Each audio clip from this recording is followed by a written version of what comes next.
I saw on add in the news paper. Okay ಸುಮ್ಮನೆ ಬೇರೆ ಒಂದಷ್ಟು ಜನ ಅಪ್ಲೈ ಮಾಡ್ತಾಯಿದ್ರು. Okay. ಸೊ ಅದರೊಟ್ಟಿಗೆ ನಾನು ಅಪ್ಲೈ ಮಾಡಿದೆ. ಅಪ್ಲೈ ಮಾಡಿ ಅವರೆಲ್ಲ ಡೆಂಟಲ್ ಇದು ಓದ್ಲಿಕ್ಕೆ ಸ್ಟಾರ್ಟ್ ಮಾಡಿದರು, ಸ್ಟಡಿ ಮಾಡಲಿಕ್ಕೆ. ನಾನು ಇದೇನಕ್ಕೆ ನಾವು ಆರ್ಮಿಗೆ ಅಪ್ಲೈ ಮಾಡಿದ್ದಲ್ವಾ ಅಂತ ಹೇಳಿದ್ರು. ಇಲ್ಲ, ಫಸ್ಟ್ ಎಕ್ಸಾಮ್ ಇದ್ರದ್ದೇ ನಡೆಯೋದು. ಇನ್ನು ವೈವಾ ಕೇಳ್ತಾರೆ? ಅಲ್ಲ, ಫಸ್ಟ್ ರಿಟರ್ನ್ ಎಕ್ಸಾಮ್ ಇತ್ತು ಆ ಟೈಮಲ್ಲಿ ರಿಟರ್ನ್ ಎಕ್ಸಾಮ್? ಫಸ್ಟ್ ಒಂದು ರಿಟರ್ನ್ ಎಕ್ಸಾಮ್, ಓಕೆ, ಅದಾದಮೇಲೆ ವೈವಾ. ವೈವಾ ಅಂದರೆ question and answers pertaining to dentistry. ಅದಾದ ಮೇಲೆ ಸರ್ವಿಸಸ್ ಸೆಲೆಕ್ಷನ್ ಬೋರ್ಡ್ ಒಟ್ಟಿಗೆ ಇಂಟರ್ವ್ಯೂ ಇತ್ತು. ಆ ಟೈಮಲ್ಲಿ ಆಮೇಲೆ SSB ಮತ್ತೆ ಇರಲಿಲ್ಲ, ಮತ್ತೆ ಹೋಯ್ತು ಇರಲಿಲ್ಲ. ಆ ಟೈಮಲ್ಲಿ SSB ಇಂಟರ್ವ್ಯೂ, ಅದಾದ್ಮೇಲೆ medical. So it was A full ಒಂದು ವಾರ ತಗೊಳ್ತಾ ಇತ್ತು. ಆದರೆ ನಾನು ಹೋಗಿದ್ದು ಅಲ್ಲಿಂದ ವಾರೆಂಟ್ ಕಳಿಸ್ತಾರೆ, free warrant for travel to Delhi. ನಾನು ಆಗ ಡೆಲ್ಲಿ ವಾರೆಂಟ್ ಅಂತ ಹೇಳಿದ್ರೆ it's a free ticket, train ticket. Delhi ನೋಡಬೇಕು ಅಂತ ಹೋಗಿ ಬಂದಾದ್ಮೇಲೆ ನನಗೆ ಅದು ಮರ್ತು ಬಿಟ್ಟಿದೆ. ಅಂದ್ರೆ ಅದು ಸುಮ್ಮನೆ ಈಗ ಹೋಗಿ ತಿರುಗಾಡಿ ಬಂದಿರೋದು. ಓಕೆ. ಅದಾದ್ಮೇಲೆ ಯಾರೆಲ್ಲ ಓದ್ಕೊಂಡು ಹೋಗಿದ್ರು ಅವ್ರಿಗೆ ಸಿಗ್ಲಿಲ್ಲ. ಅವ್ರನ್ನ ಬಿಟ್ಟು ನಮ್ಮ ಇಬ್ಬರು ಯಾರು ಜಾಸ್ತಿ ಸೀರಿಯಸ್ ತಗೊಂಡಿರ್ಲಿಲ್ಲ, ನಮ್ಮಿಬ್ಬರಿಗೆ ಸಿಕ್ತು. ಕಾಲ್ ಬಂತು. ಮತ್ತೆ another classmate of mine, Prasanna Kumar ಅಂತ, ಈಗ ಬ್ರಿಗೇಡಿಯರ್, ಈಗ I think is major general, brigadier Prasanna Kumar, still in service. ನಮ್ಮಿಬ್ಬರಿಗೆ ಸಿಕ್ತು ಅಂದ್ಬಿಟ್ಟು, ಆದರೂ ಅಷ್ಟೊಂದು ಸೀರಿಯಸ್ ಆಗಿ ತಗೊಂಡಿರ್ಲಿಲ್ಲ. ಮತ್ತೆ ಅವ್ನು ಫೋನ್ ಮಾಡ್ದ ನನಗೆ, ನಾನು ಸೇರ್ತಾ ಇದ್ದೀನಿ ಅಂತ. ಕಾಲ್ ಲೆಟರ್ ಬಂತು ನನಗೆ ಅಂತ. ಕಾಲ್ ಲೆಟರ್ ಬಂದಿದೆ. ನಾನು ಹೇಳಿದೆ ನನಗೂ ಬಂದಿದೆ, ಬಟ್ ನೀನು ನಿಜವಾಗ್ಲೂ ಹೋಗ್ತಾ ಇದೆಯಾ ಅಂತ ಕೇಳಿದೆ. ಇಲ್ಲ, ನಾನು ಹೋಗ್ತಾ ಇದ್ದೀನಿ ಅಂತ. ಸರಿ, ನಾನು ಹೋಗ್ತಾ ಅದರಲ್ಲಿ ಏನಂದ್ರೆ ಒಂದು ಫೀಲ್ಡ್ ಆಂಬ್ಯುಲೆನ್ಸ್ ಪೋಸ್ಟಿಂಗ್ ಅಂತ ಬಂದಿದೆ. Field ambulance is nothing but field hospital. ನನಗೆ ಅದು ಗೊತ್ತಿಲ್ಲ. ನಾನು ಅನ್ಸಿದ್ದು ಯಾವುದೋ ಒಂದು ಆಂಬ್ಯುಲೆನ್ಸ್ ಅಲ್ಲಿ ನಮ್ಮನ್ನ ಡ್ಯೂಟಿ ಮಾಡೋಕ್ಕೆ ಹಾಕಿದ್ದಾರೆ. Field ambulance is actually field hospital. ವೀಕ್ಷಕರಿಗೆ ಹೇಳ್ಬಿಡ್ತೀನಿ, ಈ ಮಿಲಿಟರಿ ಹಾಸ್ಪಿಟಲ್ ನೀವು ಗೊತ್ತಿರ್ಬೋದು. ಮಿಲಿಟರಿ ಹಾಸ್ಪಿಟಲ್ಸ್ ಅಂದರೆ ಈಗ ಬೆಂಗಳೂರಲ್ಲಿ ಒಂದು ಕಮಾಂಡ್ ಹಾಸ್ಪಿಟಲ್ ಇದೆ, ಬೆಳಗಾಮಲ್ಲಿ ಮಿಲಿಟರಿ ಹಾಸ್ಪಿಟಲ್ ಇದೆ. ಇದೆಲ್ಲ ಪೀಸಲ್ಲಿರೋ ಮಿಲಿಟರಿ ಹಾಸ್ಪಿಟಲ್ಗಳಿಗೆ ನಾವು ಮಿಲಿಟರಿ ಹಾಸ್ಪಿಟಲ್ ಅಂತ ಹೇಳ್ತೀವಿ. ಯಾಕಂದರೆ ಅದು ಯುದ್ಧದ ಟೈಮಲ್ಲಿ ಮೂವ್ ಆಗಲ್ಲ. ಫೀಲ್ಡ್ ಏರಿಯಾ ಇರೋದಕ್ಕೆಲ್ಲ ಆ್ಯಂಬುಲೆನ್ಸ್ ಅಂತ ಹೇಳ್ತೀವಿ. ಯಾಕಂದರೆ ನಾಳೆ ಅದು ಈ ಜಾಗ ಬಿಟ್ಟು 100 ಕಿಲೋಮೀಟರ್ ಮುಂದೆ ಹೋಗಿ ಎಲ್ಲ ಎಸ್ಟಾಬ್ಲಿಷ್ ಆಗ್ಬೋದು. So you are posted to field ambulance Ferozepur. ಹೌದು. ಆ ಟೈಮಲ್ಲಿ ಹೇಳಬೇಕು ಅಂದರೆ, ನಾನು ಕೆಲಸದಲ್ಲಿ ಏನು ಕೆಲಸ ಮಾಡ್ತಿದ್ನೋ ಅಲ್ಲಿ ಜಾಸ್ತಿ ಸಂಬಳ ಇತ್ತು, ಆರ್ಮಿಯಲ್ಲಿ ಕಮ್ಮಿ ಇತ್ತು. ಆರ್ಮಿಯಲ್ಲಿ 5,000 ಏನೋ, ಇವರು 6,000 ನನಗೆ. 6th ಪೇ ಕಮಿಷನ್ ಬಂದಿರಲಿಲ್ಲ. Fifth pay commission. ಸೊ ಎಲ್ಲರೂ ಏನು ಹುಚ್ಚಪ್ಪ ಅಲ್ಲಿ ಇದನ್ನ ಬಿಟ್ಟು ಅಲ್ಲಿ ಹೋಗಿ ಸೇರ್ಕೊಳ್ತಾ ಇದ್ದಾರೆ. ಫೀಲ್ಡ್ ಏರಿಯಾ ಕರೀತಾ ಇದ್ದಾರೆ, ಇಲ್ಕಿಂದ ಸಂಬಳ ಕಮ್ಮಿಯಲ್ಲಿ. ಏನು ಲಾಜಿಕ್ ಅಂತ ಯಾರಿಗೂ ಗೊತ್ತ. ನಾನು ಆ್ಯಕ್ಚುಲಿ ಹೋಗೋವರೆಗೂ ಇಲ್ಲಿಂದ ರಿಸೈನ್ ಮಾಡಿರಲಿಲ್ಲ. ನಾನು ಪ್ರಿನ್ಸಿಪಲ್ ಹತ್ರ ಹೇಳಿ ಹೋಗಿದ್ದು, ಬಂದಿದೆ, ಅಲ್ಲಿ ಹೋಗಿ ನೋಡ್ತೀನಿ, ನೋಡಿದ್ಮೇಲೆ ಇದ್ರೆ ನಾನು ನಿಮಗೆ ಇಷ್ಟ ಆಗಿಲ್ಲ ಅಂದ್ರೆ ಬರ್ತೀನಿ, ರೆಸಿಗ್ನೇಷನ್ ಲೆಟರ್ ಕಳಿಸ್ತೀನಿ ಅಂತ ಹೇಳಿದೆ. ಅವರು ಒಪ್ಕೊಂಡ್ರು. ಆ್ಯಕ್ಚುಲಿ ನಮ್ಮ ಪ್ರಿನ್ಸಿಪಲ್ ಡಾಕ್ಟರ್ ಶ್ರೀಧರ್ ಶೆಟ್ಟಿ ಅಂತ. ಸೊ ಒಪ್ಕೊಂಡ್ರು. ಸೊ ಅದರಿಂದಾಗಿ ನಾನು ಆ್ಯಕ್ಚುಲಿ ಹೋಗಿದ್ದೆ. ಸರಿ, ಈಗ ಇಷ್ಟೊಂದು 30 ವರ್ಷ 40 ವರ್ಷ 30 years ಕಳೆದ್ಮೇಲೆ ತುಂಬ ಕ್ಯಾಶುವಲ್ ಆಗಿ ಮಾತಾಡ್ಬೋದು. But I mean, were you that casual actually? ಅವ್ರು ಎಲ್ಲರೂ ಆಯ್ತು ಆ ಟೈಮಲ್ಲಿ ಅಷ್ಟೇ ಹಾಗೇ ಇದ್ರ? ಜಸ್ಟ್ ಚಿಲ್ ಲೇಡ್ ಬ್ಯಾಕ್, ಏನಾಗುತ್ತೆ ನೋಡೋಣ ಅಂತಲೂ. ಆ ಒಂದು ಏಜ್ ಹಾಗೆ, ನಮ್ಮ ವಯಸ್ಸು ಹಾಗಿರುತ್ತೆ. ಓಕೆ, ಇವಾಗ 23. ಓಕೆ, ಹಾಗೆ ಹೋಗಿ ನೋಡೋಣ ಅಂತ. ಹೋಗಿ ನೋಡೋಣ, ಇಷ್ಟ ಇಲ್ಲ ಅಂದರೆ ವಾಪಸ್ ಬರೋದು. Anything you remember about your interview SSB and are any interesting things? I do remember. ಯಾವುದು ಫಸ್ಟ್ ಡೆಂಟಲ್ದು ನನಗೆ ನೆನಪಿಲ್ಲ, ಏನು ಗೊತ್ತಿತ್ತೋ ಅದನ್ನ ಹೇಳಿದೆ. Interview with services selection board, ಅದು ತುಂಬ, ಅದು ಒಂದು ಕಡೆಯಲ್ಲಿ ಒಬ್ಬರು ನಮ್ಮ ಸಬ್ಜೆಕ್ಟ್ ಬಗ್ಗೆ ಕೇಳ್ತಾ ಇರ್ತಾರೆ, ಇನ್ನೊಂದು ಕಡೆಯಲ್ಲಿ ಒಬ್ಬರು ಪನಾಮ ಕೆನಾಲ್ ಬಗ್ಗೆ ಕೇಳ್ತಾ ಇರ್ತಾರೆ. ಒಂದು ಕ್ವೆಶನ್ ನನಗೆ ನೆನಪಿದೆ.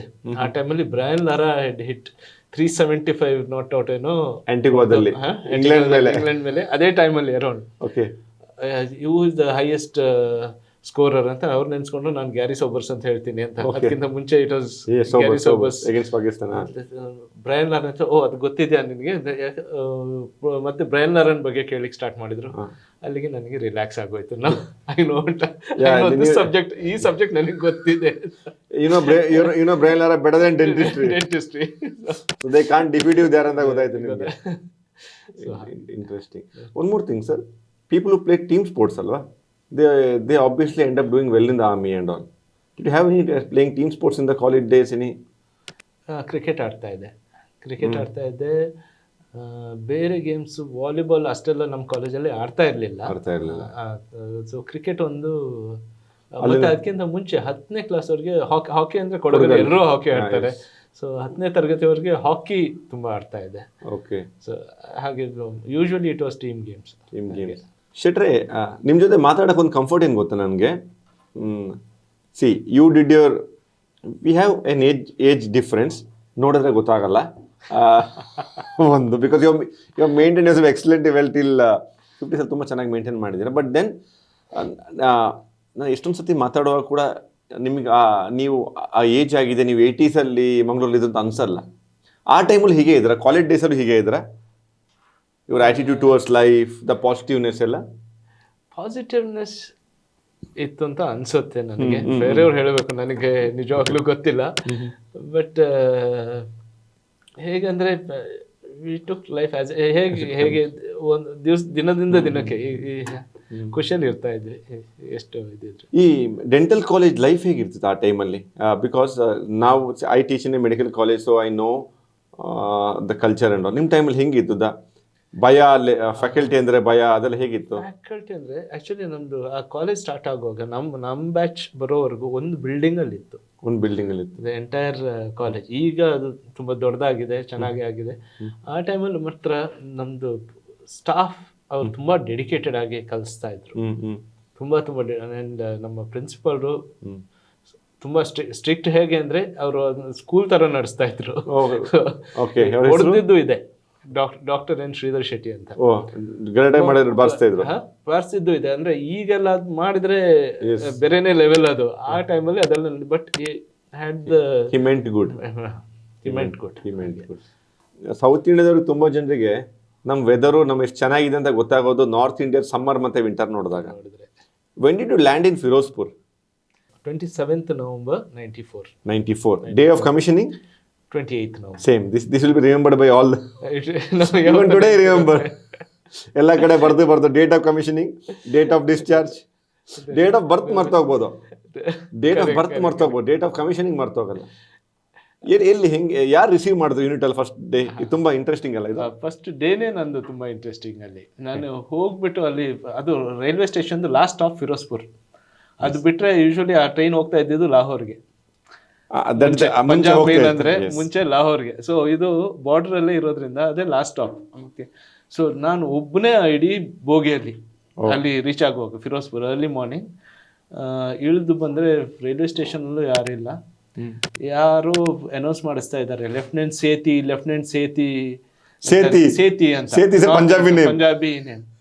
ಲೆಫ್ಟಿನೆಂಟ್ ಅಂದ್ರೆ ಏನು ಅಂತಲೂ ಗೊತ್ತಿಲ್ಲ, ಸೇತಿ ಅಂತೂ ನನ್ನ ಹೆಸರಲ್ಲ. ಸುಮ್ಮನೆ ನಿಂತ್ಕೊಂಡಿದೆ. ಅಂದ್ರೆ ಅಲ್ಲಿ ಅನೌನ್ಸ್ಮೆಂಟ್ ಆಗ್ತಿದ್ಯಾ? ಅನೌನ್ಸ್ಮೆಂಟ್ ಆಗ್ತಾ ಇದೆ, ಲೆಫ್ಟಿನೆಂಟ್ ಸೇತಿ ಅಂತ.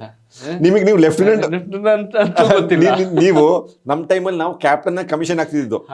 ನಿಮ್ಗೆ ಯಾವ ರ್ಯಾಂಕ್ ಸಿಕ್ಕುತ್ತೆ ಅಂತ ಹೇಳಿರ್ಲಿಲ್ವಾ? ಏನೂ ಗೊತ್ತಿಲ್ಲ. ಸೆಲೆಕ್ಟ್ ಆಗಿದ್ದೀರಾ, ಅಲ್ಲಿ ಹೋಗ್ಬೇಕು ಆಗಿದ್ದೀನಿ, ಹೋಗ್ಬಿಟ್ಟು ನೋಡೋದು ಅಂತ ಹಾಗೆ ಇದ್ದೀವಿ. ಏನಲ್ಲ ಒಂದು ನಿಮಿಷ, ಅಲ್ಲಿ ಟೆಲ್ ಯು, ಏನೆಲ್ಲ ತಗೊಂಡು ಹೋಗಿದ್ರಿ? ಎಷ್ಟು ಬ್ಯಾಗ್ ಇತ್ತು? ಒಂದು ಸೂಟ್ ಕೇಸ್ ಇತ್ತು, ಇನ್ನೊಂದು ಹ್ಯಾಂಡ್ ಬ್ಯಾಗ್ ಇತ್ತು. ನಿಮ್ಮ ಟೈಮಲ್ಲಿ ಲ್ಯಾಪ್ಟಾಪ್ ಇರಲಿಲ್ಲ?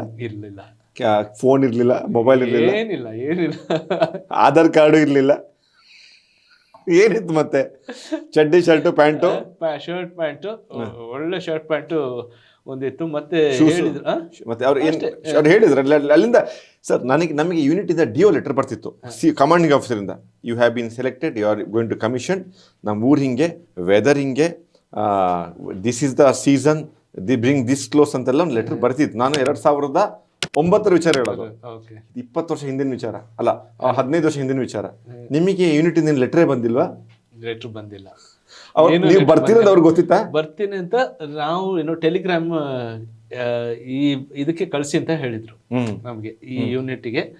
ನಮ್ಗೆ ಅದನ್ನು ಗೊತ್ತಿಲ್ಲ ಅದು ಅಡ್ರೆಸ್ ಹೋಗುತ್ತೋ ಇಲ್ವೋ ಅಂತ, ಯಾಕಂದ್ರೆ ಅದು KR56 APO. ಇದು ಏನಿದು ಈ ತರ ಅಡ್ರೆಸ್? ತುಂಬಾ ಜನರಿಗೆ ಆರ್ಮಿ ಯೂನಿಟ್ ಬರೆದ್ಬಿಟ್ಟು care of army postal APO ಅಂತ ಆಫೀಸ್ ಅಲ್ಲ, ಆರ್ಮಿ 56 APO ಅಂತ ಕೊಡೋದು. ಯಾಕಂದ್ರೆ ಆರ್ಮಿ ಪೋಸ್ಟ್ ಅವ್ರಿಗೆ ಗೊತ್ತಿರುತ್ತೆ ಯೂನಿಟ್ ಎಲ್ಲಿರುತ್ತೆ ಅಂತ ಹೇಳಿ, ಊರ್ ಗೊತ್ತಿರಲ್ಲ. ಸೊ ನಮಗೆ ಇದು ಏನು ಅಂತ ಗೊತ್ತಾಗ್ಲಿಲ್ಲ, ಆದ್ರೂ ಕಳ್ಸಿದ್ವಿ. ಮತ್ತೆ ಈ ತರ 27ಗೆ ಬರ್ತಾ ಇದ್ದೀನಿ ಅಂತ. ಅದ್ರಲ್ಲಿ ಫಸ್ಟ್ ಇದು ಲೆಟರ್ ಬಂದಿತ್ತಲ್ಲ, ಅದ್ರಲ್ಲಿ ಈ ತರ ಇತ್ತು, ಅವ್ರಿಗೆ ನೀವು ಟೆಲಿಗ್ರಾಮ್ ಮಾಡ್ಬೇಕು ಅಂತ. ಸೊ ಹಾಗಾಗಿ ಅವ್ರಿಗೆ ಗೊತ್ತಾಗಿ ಅವರು ಅಲ್ಲಿ ಕಾಯ್ತಾ ಇದ್ದಾರೆ. ಲೆಫ್ಟಿನೆಂಟ್ ಸೇತಿ ಅಂತ. ಸೇತಿ ಪಂಜಾಬಿ ಸರ್ನೇಮ್. ಪಂಜಾಬಿ ಸರ್ನೇಮ್. ಮತ್ತೆ ಲಾಸ್ಟ್ ನೋಡಿದ್ರೆ ನಾನು ಒಬ್ಬನೇ ಇಡೀ ಸ್ಟೇಷನ್ ಅಲ್ಲಿ ನಿಂತ್ಕೊಂಡಿದ್ದೀನಿ. ಮತ್ತೆ ನನ್ನನ್ನೇ ಹುಡ್ಕೊಂಡು ಬಂದ್ರು. ಲೆಫ್ಟಿನೆಂಟ್ ಸೇತಿ ಹೇಳಿ. ಲೆಫ್ಟಿನೆಂಟ್ ಸೇತಿ ಅಂತ. ನಾನು ಐ ಆಮ್ ಡಾಕ್ಟರ್ ಶೆಟ್ಟಿ ಅಂತ. ಡಾಕ್ಟರ್ ಶೆಟ್ಟಿ ನಿಮಗೆ ಕ್ಲಿಕ್ ಆಯ್ತಾ ಇದು? ಅವ್ರು ಹುಡುಕ್ತಿರೋ ಐಟಮ್ ನಾನೇ ಹೇಳಿ. ಗೊತ್ತಾಯ್ತು, ಅವ್ರು ಬರುವಾಗನೇ ಗೊತ್ತಾಯ್ತು. ಮತ್ತೆ ಕರ್ಕೊಂಡು ಹೋದ್ರು, ಟೀ ಕುಡಿಸಿ ಜಿಪ್ಸಿ ಬಂದಿತ್ತ, ಜೋಂಗ ಬಂದಿತ್ತ? ಅದು 1 ಟನ್ ಬಂದಿತ್ತು, ಟ್ರಕ್ ಬಂದಿತ್ತು. ಆದ್ರೆ ಅದೇ ದಿವಸ ಇವರೆಲ್ಲ ಈ ಮೆಡಿಕಲ್ ಅಲ್ಲಿದ್ದು ಫೀಲ್ಡ್ ಹಾಸ್ಪಿಟಲ್ ಆಫೀಸರ್ಸ್ ಎಲ್ಲ ಟ್ರಿಪ್ ಟು ಹುಸೈನಿವಾಲಾ ಅಂತ ಪ್ಲಾನ್ ಮಾಡಿದ್ದಾರೆ. ಹುಸೈನಿವಾಲಾ ಅಂದ್ರೆ ಈ ವಾಘಾ ಬಾರ್ಡರ್ ಅಲ್ಲಿ ಹೇಗೆ ಗೊತ್ತು, ಅಲ್ಲಿ ಕೂಡ ಗಾರ್ಡ್ ಆಫ್ ಆನರ್ ಕೊಡ್ತಾರೆ, ಗಾರ್ಡ್ ಆಫ್ ಆನರ್ ನಡೆಯುತ್ತೆ. ಸೊ ಅಲ್ಲಿಗೆ ಹೋಗ್ಲಿಕ್ಕೆ ಪ್ಲಾನ್ ಮಾಡಿದವರು ನನ್ನನ್ನು ಕರ್ಕೊಂಡು, ಅದೇ ಸಾಯಂಕಾಲ ನನ್ನನ್ನು ಅಲ್ಲಿ ಕರ್ಕೊಂಡು ಹೋದ್ರು. ಫಸ್ಟ್ ನನ್ನ ತಮಾಷೆ ಮಾಡ್ತಾ ಇದ್ರು, ನೀವು ಫಸ್ಟ್ ಡೇ ನೀವು ಸೇರಿರೋದನ್ನ ಏನು ಪಾಕಿಸ್ತಾನಿಗಳನ್ನ ನೋಡಕ್ ಬಂದಿದ್ದೀರ, ಅವ್ರನ್ನ ಜಡ್ಜ್ ಮಾಡಕ್ ಬಂದಿದ್ದೀರ. ಆ ಸೈಡ್ ಇಂದ ಅವ್ರು ಕೂತ್ಕೊಂಡಿರ್ತಾರೆ, ಪಾಕಿಸ್ತಾನದವ್ರು. ಫಸ್ಟ್ ಡೇ ಇನ್ನು ನೆಕ್ಸ್ಟ್ ಡೇ ಕಮಿಷನ್. ಅದಾಗಿ ನಾನು ಕಮಾಂಡಿಂಗ್ ಆಫೀಸರ್ ಇನ್ನೂ ಸಿಕ್ಕಿಲ್ಲ. ಅದಾಗಿ ಅಲ್ಲಿ ಬೋಟಿಂಗ್ ಇದೆ ಅದೇ ಏರಿಯಾದಲ್ಲಿ. ಬೋಟ್ ಅಲ್ಲಿ ಕರ್ಕೊಂಡು ಹೋಗುವಾಗ ಆ ಸೈಡ್ ಇಂದ ಇನ್ನೊಂದು ಬೋಟ್ ಬಂತು. ಎಲ್ಲರೂ ಅಲ್ಲಿಗೆ ಸಡನ್ ಆಗಿ ಏನೋ ಸ್ಟಿಫ್ ಆದ್ರು. ನಾನು ಹಾಗೆ ಕೂತ್ಕೊಂಡಿದ್ದೆ. ಆ ಬೋಟ್ ಹತ್ರ ಬಂತು. ಎಲ್ಲರೂ ಗುಡ್ ಈವ್ನಿಂಗ್ ಸರ್ ಅಂದ್ಬಿಟ್ಟು ಮತ್ತೆ ನೋಡಿದ್ರೆ ಅವ್ರು ಕಮಾಂಡಿಂಗ್ ಆಫೀಸರ್, ನಂದು ನೆಕ್ಸ್ಟ್ ಡೇ ಇಂದ ಕಮಾಂಡಿಂಗ್ ಆಫೀಸರ್ ಅವರು. ಮತ್ತೆ ನನ್ನ ತೋರಿಸ್ತಾ ಇದ್ದಾರೆ, ಹಿ ಹಸ್ ಜಾಯಿಂಡ್ ಅಸ್ ಟುಡೇ ಅಂತ. ಅವ್ರು ಅಲ್ಲಿಂದ ಜಾಯಿಂಡ್ ಹೂಮ್, ವೆನ್, ವಾಟ್ ಅಂತ. ಸರ್ ಶೆಟ್ಟಿ ಅಂತ. ವಿಚ್ ಶೆಟ್ಟಿ ಏನು ಅಂತ ಅವ್ರಿಗೆ ಗೊತ್ತಿಲ್ಲ. ನಮ್ಮ ಯೂನಿಟ್ ಸೇರ್ತಾ ಇದ್ದಾರೆ ನಾಳೆ ಅಲ್ಲಿ ಲೇಕ್ ಮಧ್ಯದಲ್ಲಿ ನಾನು ನನ್ನ ಕಮಾಂಡಿಂಗ್ ಆಫೀಸರ್ಗೆ ಫಸ್ಟ್ ಡೇ ಸಿಕ್ಕಿದ್ದು. ಫಸ್ಟ್ ಡೇ ನಾನು ಹುಸೈನಿವಾಲಾ ನೋಡಿದ್ದು. Next day I got commission actually.